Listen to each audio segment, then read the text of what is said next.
नवरात्रि का पर्व आ रहा है। ऐसे में जो माता के भक्त होते हैं, माता की कृपा प्राप्त करना चाहते हैं, उन्होंने तैयारियां कर ली होंगी और सब सफाई और माता के लिए जो भोग लगते हैं, माता के जो पूजा में चीज़ें वस्तुएं होती हैं, उनको इकट्ठा करना शुरू कर देते हैं। लेकिन दोस्तों, सबसे बड़ी समस्या साधकों के सामने या जो पूजा करने वाले भक्त हैं, उनके सामने ये आती है कि श्री माता जो कलयुग की जागृत देवी है, उनकी कृपा प्राप्त करने का कलयुग में सबसे सशक्त और सबसे सरल सुलभ माध्यम है दुर्गा सप्तशती।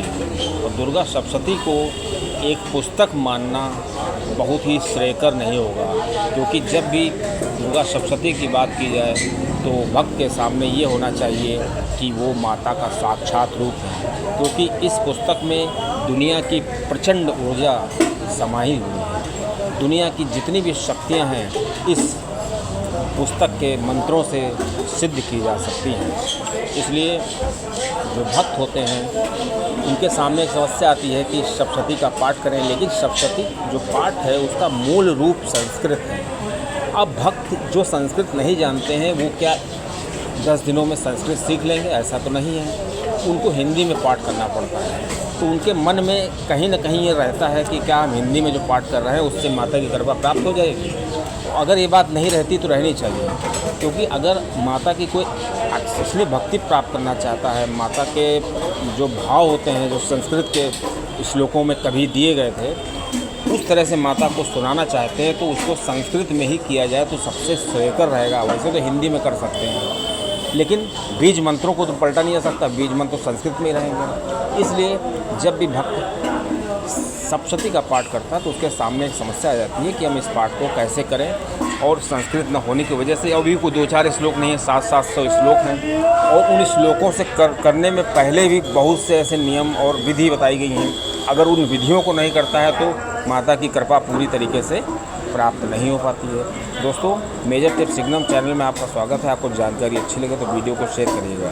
दोस्तों, इस वीडियो को बनाने का मकसद ये था मेरा कि जो भक्त माता की भक्ति प्राप्त करना चाहता है, माता की शक्ति, माता के सानिध्य में आना चाहते हैं, लेकिन उनको संस्कृत नहीं आती है और सप्तशती का भारी भरकम पाठ नहीं कर सकते हैं, तो उनके लिए एक सबसे सरल माध्यम सप्तशती में ही बताया गया है। दुर्गा सप्तशती के लास्ट में पीछे बताया गया है कि श्री कुंजिका स्तोत्र का पाठ, जो भक्त श्री सप्तशती का पाठ नहीं कर सकते हैं वो श्री कुंजिका स्तोत्र का पाठ पूरे तन मन से करें, लेकिन इस पाठ को करना केवल संस्कृत में ही उचित रहेगा, क्योंकि ये पूरा बीज मंत्रों से भरा हुआ है। और अगर इनके बीज मंत्र का उच्चारण भक्त सही से नहीं कर पा रहा है तो पहले उसको यूट्यूब से या कहीं से अपने गुरु से इन उच्चारणों को सही से कर लेना चाहिए, नहीं तो इसका उल्टा असर होने लगता है।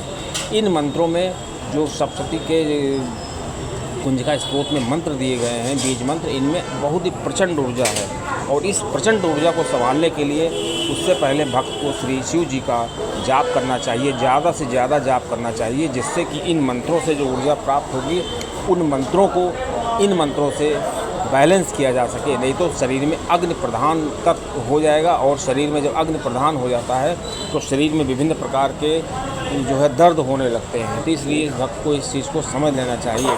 और हमें तो ये सलाह देंगे भक्त को कि अगर वो श्री नवरात्रि से ये श्री कुंजिका स्तोत्र का पाठ शुरू करता है तो उसको ये क्रम रोकना नहीं चाहिए, और ये क्रम उसको लगातार अपने जीवन भर चालू करना चाहिए, क्योंकि इस पाठ के करने से भक्त को दुर्गम जो दुर्लभ चीज़ें हैं, जो उसने कभी भविष्य में सोचा नहीं होगा कि हमको ये मिल जाए, तो वो चीज़ें उसको प्राप्त हो सकती हैं और बहुत ही आश्चर्यजनक उसको परिणाम मिलेंगे।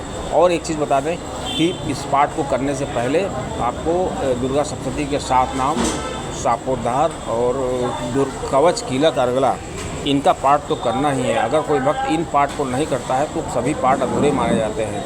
हालांकि कुंजिका स्तोत्र का सिर्फ पाठ किया जाए तो भी सप्तशती के पाठ का फल प्राप्त हो जाता है, लेकिन मैं आपको सलाह दूंगा कि इसको करने से पहले शिव जी का मंत्र, भैरव बाबा का मंत्र, गणेश जी की पूजा, नवग्रह की पूजा, और प्लस अर्गला, कीलक, कवच। अर्गला, कीलक, कवच करने से क्या होता है कि जो इस मंत्र में एक इसकी भूमिका बन जाती है, मतलब जैसे किसी चीज़ को, जैसे मिसाइल को रखने के लिए जो प्लेटफॉर्म होता है वो प्लेटफॉर्म तैयार हो जाता है, और हमको श्री माता की कृपा प्राप्त होने लगती है।